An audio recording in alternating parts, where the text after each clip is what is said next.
영동 없어 우리 1학년. 아니 근데 그게 아니라 얘가 밴드 가입하래. 말도 안 되는 소리. 네? 말도 안 되는 소리를 하지 마. 자, 황순원의 너와 나만의 시간이라는 소설을 한번 같이 설명을 해가면서 수업을 들어보겠습니다. 벌써 이틀째다. 한결같이 눈에 보이는 것은 굴곡진 산봉우리와 계곡의 연속이었다 그랬는데, 자 이거 긍정이야 부정이야? 굴곡진 산봉우리와 계곡. 부정이죠. 왜? 굴곡지고. 지금 이들이 찾고 있는 건 뭐죠? 인가죠. 네. 사람이 사는 곳. 그렇지? 사람이 사는 곳을 찾고 있는데 그게 보이질 않았다라는 겁니다. 따라서 이것은 약간 절망의 현실 이런 겁니다. 그 속에는 아무것도 움직이는 것이라고는 없는 성 싶었다. 아무도 없었다. 주대의 몸은 양쪽에서 부축을 받고도 자꾸만 아래로 늘어지기 시작했다. 왜? 졸려? 아픈 거죠. 그렇죠. 부상. 그렇죠. 부상당해서요. 만약 그것은 두 사람 어깨에 매달려 끌려가는 셈이나 다름없었다. 지급법이고 허벅다리 관통상을 입고 있는 것이다. 요행이 동맥과 신경을 건드리잖아. 우선 압박대로 지혈 시켜놓아 간신히 적의 포위망을 빠져나왔던 것인데 오늘 아침부터 그것이 부패작용이라도 일으켰는지 마구전이고 쑤셔댔다. 상황이 뭐 되고 있어? 악화되고 있다는 겁니다. 어디까지 가면 된다는 한정된 길도 아니었다. 자, 막막함이라고 써놔.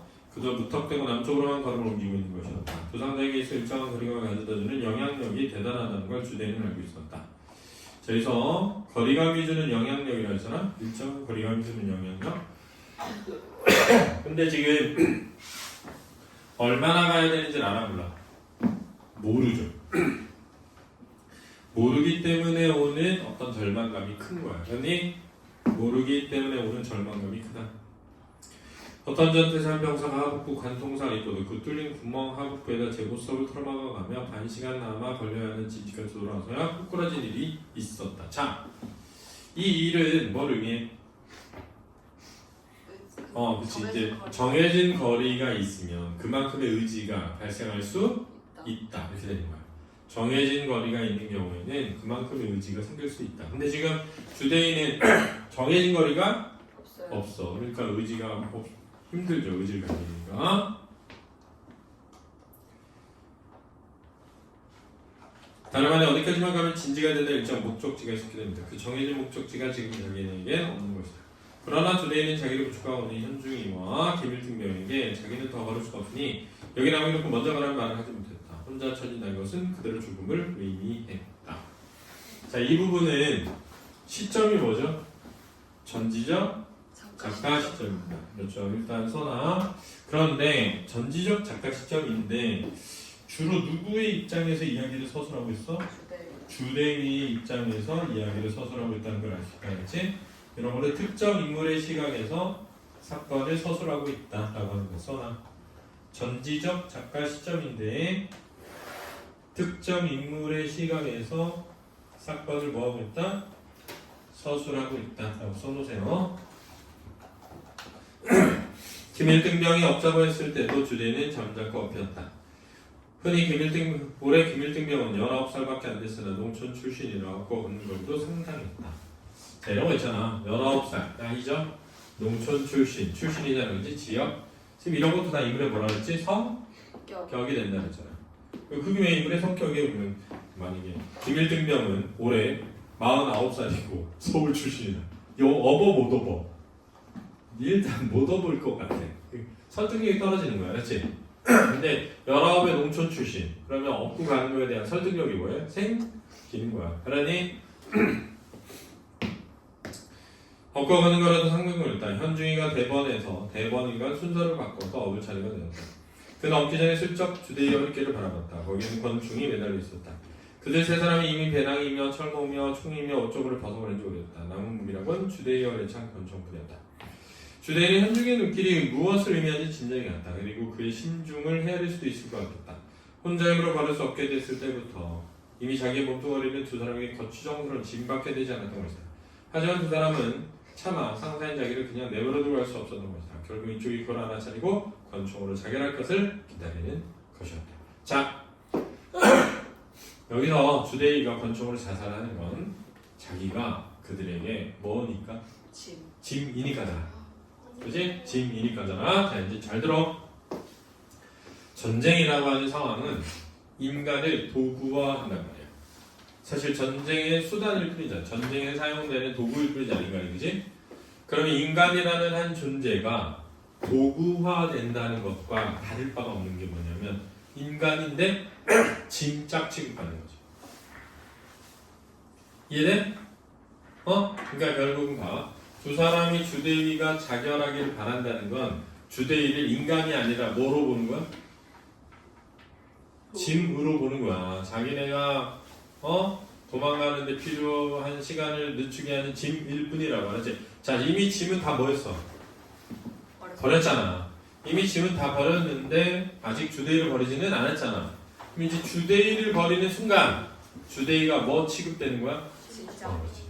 인간이 인간 아닌 것으로 취급되는 거지. 그래서 인간을 인간적 가치 그 자체로 소중히 바라보고 여겨야 한다는 것이 바로 휴머니즘이고 실존주의야.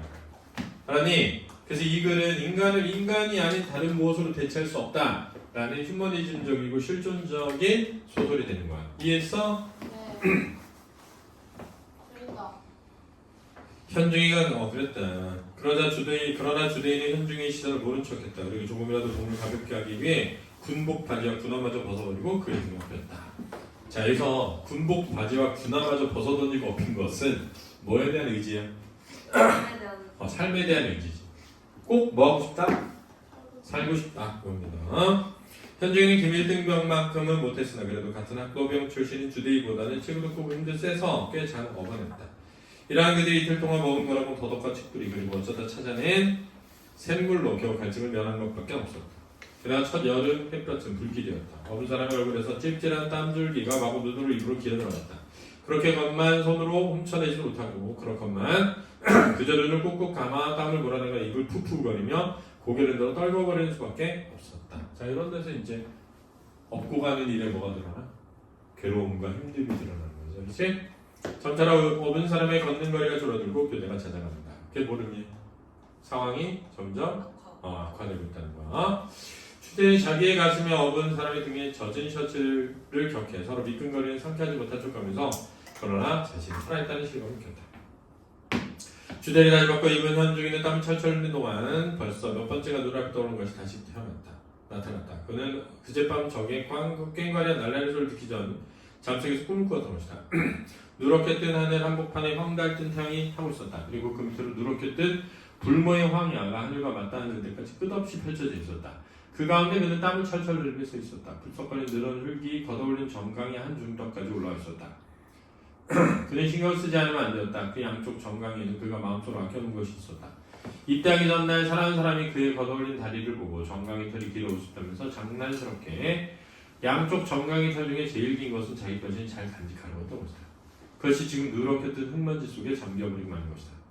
그러나 그는 그것에만 마음을 쓸 수는 없었다. 바로 눈앞에 풀썩거리는 흙바닥에 개미 구멍이 하나 있었다. 그는 누구에게 명령을 받은 것도 아니면서 이 개미 구멍을 지키고 있어야 한다고 생각하고 있었다. 개미 구멍으로부터는 언제부터인지 흙빛 같은 누런 개미가 연달아 기어나고 있었다. 그리고 거기 같은 빛깔을 한 커다란 왕개미 한 마리가 이 구멍 입구에 서서 조그만 개미들이 나오는 족족 주둥이를 보고 잘라버린 것이었다. 삽시간에 개미의 시체가 가득 쌓였다. 그러나 그것은 개미의 시체가 아니고 그대로 누렇게 뜬 흙으로 변해버리는 것이었다. 그러고 보면 이 한없는 넓은 불모의 황야도 이렇게 하나하나 목이 자른 개미들의 시체로 이루어졌는지 모른다는 생각이 들었다. 여전히 누렇게 뜬 하늘에 황달 뜬 태양이 있고 그 밑에 오도 가도 못하는 개미 구멍을 지키고 서 있어야만 했다. 현중이는 자기 등을 짓누르고 있는 주대의 중력을 자꾸만 느꼈다. 자, 이 부분은 지금 현중이의 꿈속에서 봤던 모습을 뭐하고 있어? 떠올리는 거야. 그렇지? 꿈속에서 봤던 모습을 떠올리고 있는 거야. 알았니? 자, 자신이 꿈속에서 봤던 건 수많은 개미들의 죽음이잖아. 그지? 태양빛 아래에서. 그럼 그걸 왜 떠올리는 거야? 자기도 그렇게 죽게 될 거라는 거야? 예상이지. 이렇게 주대를 얻고 가다가는 자신도 뭐하게 될 것이다? 죽을 것이다 라는 거죠. 이 달갑지 않은 중량을 제거해버리는 길은 하나밖에 없었다. 주대의 자신이 어서 삶에 대한 미련을 단념해버리면 되는 것이다. 그렇지 않았다면 세상이 모르는 산 중에서 뭘 죽음 당하는 소리밖에 없는 것이다. 자, 이렇게 뭘 죽음 당하는 것은 뭐와 같은 시제야? 앞에서 나왔던 개미와 같은 시세가 되는 거죠. 이해니? 그래 목이 탔다 한 닷새 전 오래간만에 사랑하는 사람으로부터 받은 편지를 그런 생각했다. 그 속에는 이런 구절이 쓰여 있었다. 자, 이 부분은 지금 누구의 입장에서 서술하고 있어? 현중이. 그러니까 맨 앞부분은 주대위 입장에서 서술되고 있다가 그 다음 누구의 입장에서? 현중의 입장에서 이야기가 서술되는 거. 제 입술꽃은 언제까지나 시들지 않을 거예요. 당신이 저에게 마련해준 지난날의 즐거운 기억이 쉴 새 없이 거기에 물을 주고 있으니까요. 이 입술꽃은 뭐야? 여기 있어? 응? 아, 입맞춤. 무슨 얘기인 거야? 저는 키스. 그런 건 아닌 것 같은데. 언젠가 그는 긴 입맞춤 끝에 그녀의 귀에다 속삭임이 있었다. 그대의 입술은 왜 이파리 꽃이 아니고 수없이 많은 이파리를 가진 여러 겹꽃이요. 아무리 파헤쳐도 끝이 없소라고. 뭐라고? 야 진짜 맞아. 이런 얘기 들으면 진짜 설레겠다. 그치? 예? 네? 아, 바로 그런 거 아니야. 야 키스를 했는데 남자가 네 입술은 여러 겹이 겹친 꽃잎 같아. 그렇게 말했어. 헤어지자. 정신 정신 차려. 차려. 야 정신병이야? 아니 좋잖아요. 아니 얘 차이. 만약에 어떤 여자 선생님이 키스했는데 너의 입술에 어떤 여러 여자가 개 같다 막 이러면 아니 남자가 그런 얘기 들으면 별로 감동은 없을 것 같아요. 근데 여자. 남자가 여자에게 그런 이야기를 한다는 건 좀 그래도 좀 낭만적이지 않나요? 그냥 난 너의 입술이 좋아 이렇게 아니, 얘기하면 이런 거보다는 뭐 그런 게 좋잖아요. 어쨌든 뭐 예를 들면 너무 야, 달콤해. 너의 입술은 아우, 키스라고 하니까 네 입술은 두부 세 모는 되는 것 같아. 이런 거나 뭐 이런 거보다 낫잖아요. 너 어제 마늘 먹었니? 이런 거보다 낫지 않나요? 아 근데 마늘 여러 겹의 꽃잎이 겹쳐져 있는 것 같아. 이게 훨씬 낭만적이지. 민지야 너의 입술은 두부 세모 같은 물질 야 너의 입술은 아무리 파헤쳐도 끝이 없어. 이렇게 하면 좋잖아요. 아무리 파헤쳐도 끝이 없. 어딜 빠져 그리고 편지 속에 여지껏 다른 것이 하나 있었다. 그것은 지금까지는 뭐 이게 C자를 붙여서 호칭해 보는 것을 당신을 물러가는 것이다. 그것은 자기 두 사람의 사이가 더 결합됐음을 뜻했다. 자 이런 것들은 이 현중이에게 살아야 한다는 이유가 되는 거예요. 그렇죠. 살고 싶은 이유가 되는 겁니다. 이런 기억들을 떠올린다는 건 나에게는 살아야 할 뭐가 있다? 이유가 있다는 거죠. 살아야 할 이유가 있다는 거죠. 자, 그럼 여기서 여러분 생각해보세요. 주대인은 없을까? 있겠죠. 똑같은 인간이니까. 그지? 에어컨 나오는 거 아니겠지? 에어컨 나온 것 같아요. 여기 끄면 안 돼요? 아니야 바로 앞에. 한번 이렇게 해봐. 진짜로 찬바람 나와 참나는 거. 한바람 아니에요? 네. 처음 나오는데? 달컬 아, 왠지 에어컨 개추웠어 아나 머리 아파 좋아. 아니 난방이야. 난방이요? 아 이거 쌤 히터가 안 된 거예요. 그러니까 이게 3번 올리면은 모드가 안 되는 거고. 그러니까 밖에 지금 실외기 돌아.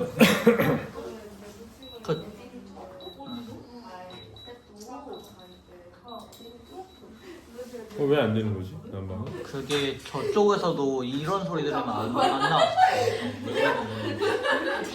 어디야 야, 누워. 죽을라 그래서 이런 소리. 나였나? 왜 난방이 안 돼?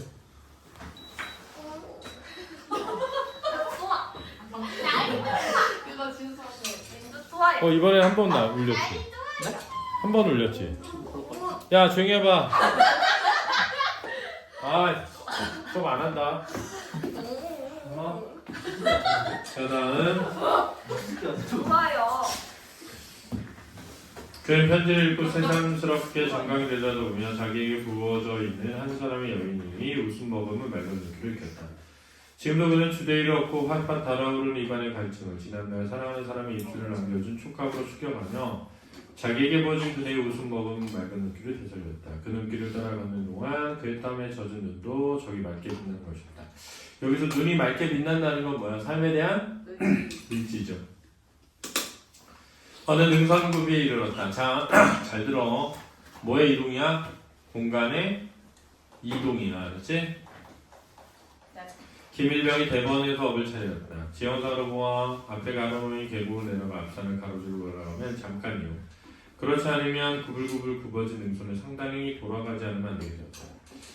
현중이는 계곡을 내려가 곧장 가자고 했다. 누구든지 그렇게 보는 것이 타당하다.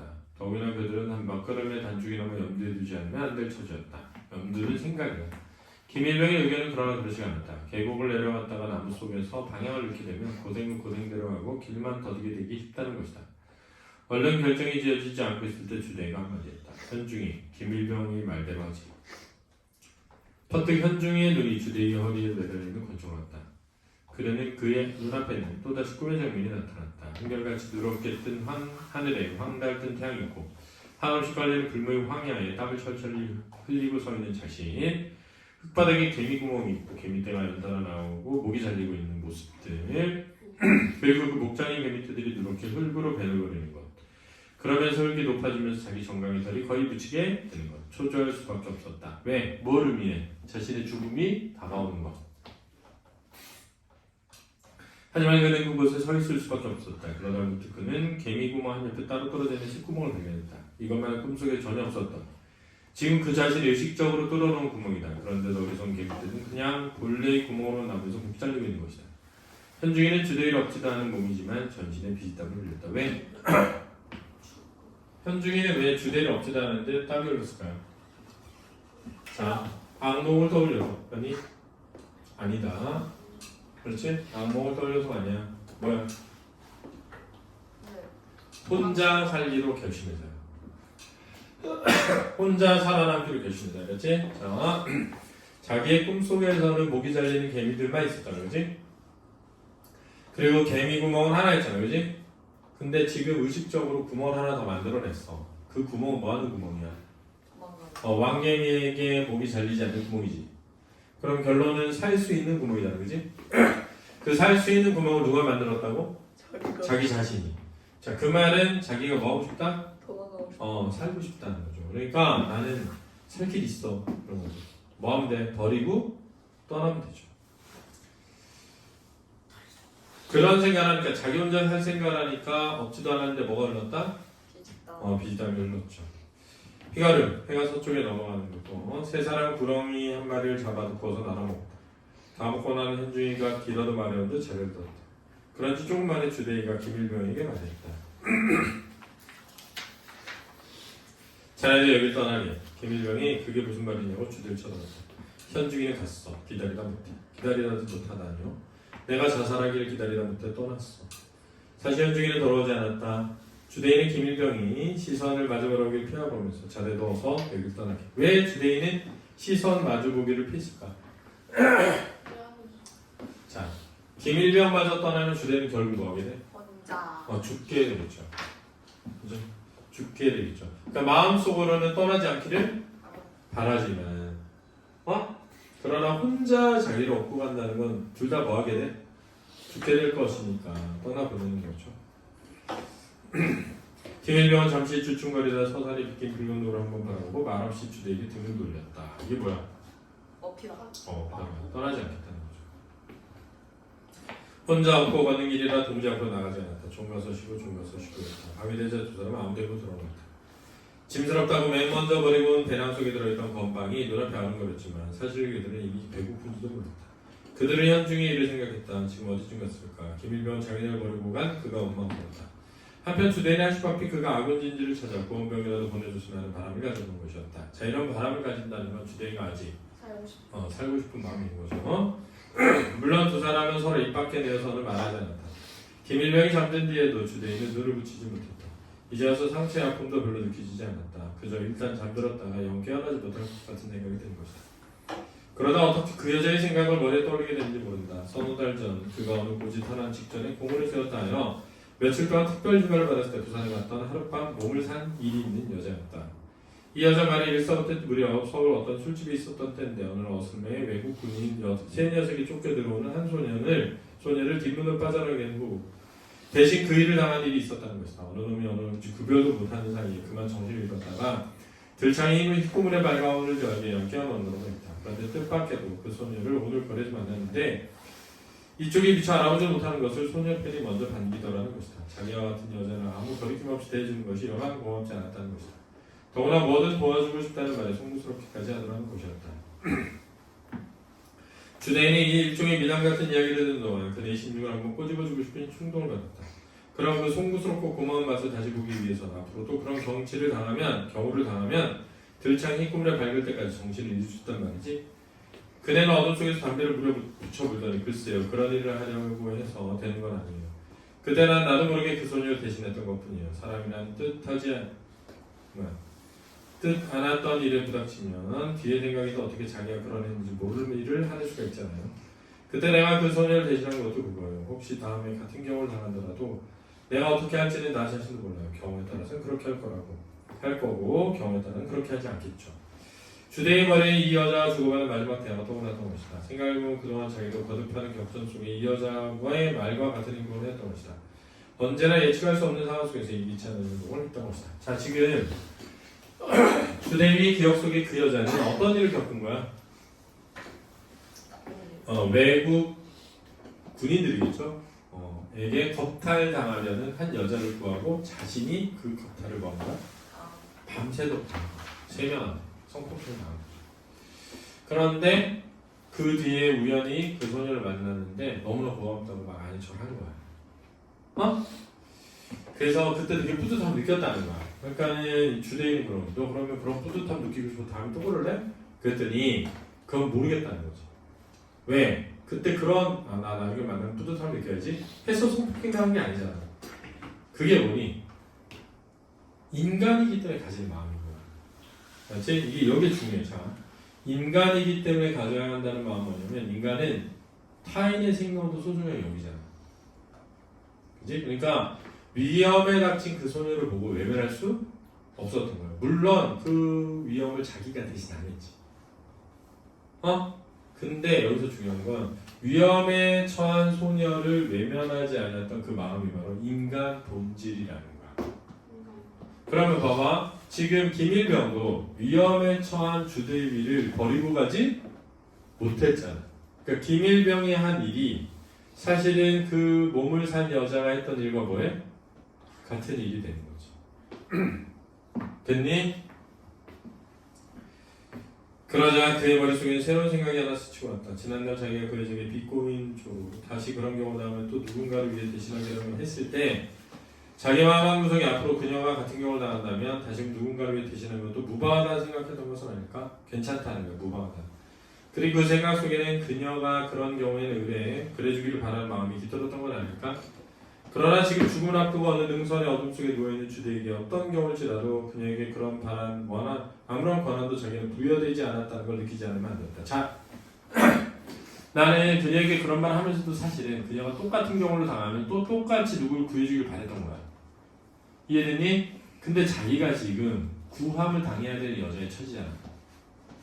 그 처지에 있어 보니까 누군가에게 그거를 요구할 수 없다는 걸 알게 된 거야. 그렇지? 즉 내가 김일병에게 나 살려달라고 요구할 수가 없다는 거지. 이해됐어? 그러니까 내가 그 여자의 얘기를 들으면서 너 똑같은 일 또 할래? 이랬단 말이야. 그 말을 모르되 사실 나는 똑같은 일 또 당하면 또 하기를 바랬던 거야. 근데 지금 자기가 피해자 입장에 있다 보니까 도와주는 사람에게 그것을 요구하기가 어렵다는 걸 느낀 거지. 그러면 또 누구에게라도 한번 대답 따지고 싶은 심정이었다. 그러나 지금 그를 둘러싸고 있는 것은 한없이 두꺼운 어둠뿐이었다. 이윽고 그도 잠속에 빠졌다.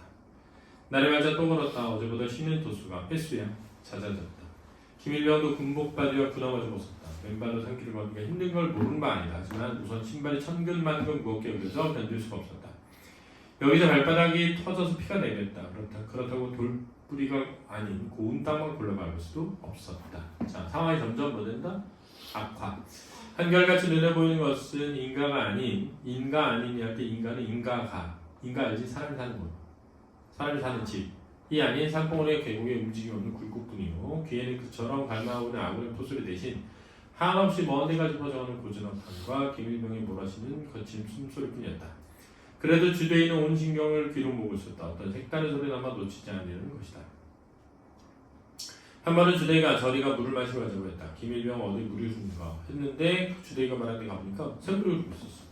하루 종일 걸은 것이 겨우 10m 길도 못 됐다. 그동안 두 사람은 산개구리 몇 마리 잡아먹으면 할 뿐이었다. 김일병의 무릎은 굽어지고 허리는 앞으로 숙여져 걷기 힘을 쓰는 거야. 주대인은 김일병의 허리가 숙여지는 각도에 따라 자기의 생애에 대한 희망도 꺾여감을 느껴야 했다. 저녁 때쯤 어느 능선을 돌아가다가 앞에서 까마귀 한 마리가 풀락하고 날아올랐다. 깎아지른 듯한 낭떠러지가 가로놓여 있었다. 발길을 들고 김일병 무심코를 내려오다. 거기 까마귀 두세 마리가 뭘 열심히 쪼고 있었어. 사람의 시체야. 그리고 첫눈에 것은 현중이의 시체라는 것을 알 수 있었다. 어제 저녁 두 사람을 버리고 떠났을 때 똑같이 위는 셔츠 바람 아래는 군복 바지에 그날 신고 있었다. 까마귀라는 놈이 시체 얼굴에 붙어서 뭔가 쪼고 있었어. 그러다 이쪽을 보고 날아가는 기분을 보이다가 그저 까욱까욱 울 뿐 다시 쪼기를 계속해. 시체 얼굴을 봤더니 눈알이 없어. 뭐야 이거? 네, 눈알 파먹은 거죠. 왜? 거기서 액체가 나오거든. 물이에요, 물. 까마귀 그 물을 좋아한단 말이야. 사람 눈알이 있는 물, 액체. 거기 구멍이 나 있었다. 두 사람이 이쪽으로 와서 아무데나 쓰러져 누웠다. 현중의 시체를 보자 마지막 남았던 기운면서 빠져버리고 말았다. 왜? 어디에 빠져? 절망에 빠진 거죠.